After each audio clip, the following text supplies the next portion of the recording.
सवेरे सवेरे गोरिया नदी किनारे नहाए, सज धज के चलल बा मंदिर में दिया जलाए। प्रेम भावनत पूरे रे साजेला सपना, ई गाँव में बसेला अपना। धरती मैया के अंचरा जैसन, हर कोना में मिलेला अपनापन।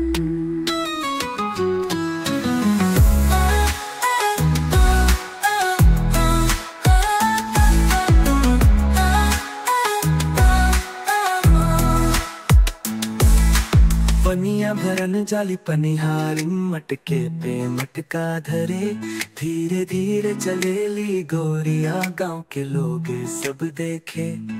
प्रेम भावना तोड़ रे साजेला सपना,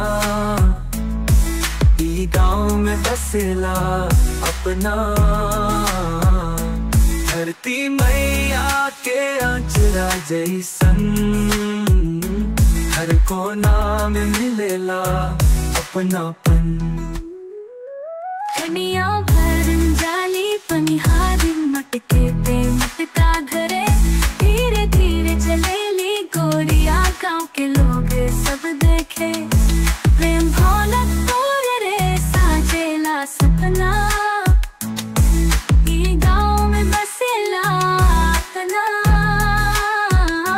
धरती मैया के अंचरा जैसन, हर कोना में मिलेला अपनापन।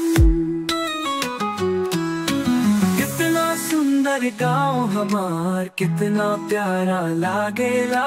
हमेशा रहे यहाँ खुशहाली, कब हो ना दुख लागेला। प्रेम भावना तोड़ रे साजेला सपना, ई गाँव में बसेला अपना।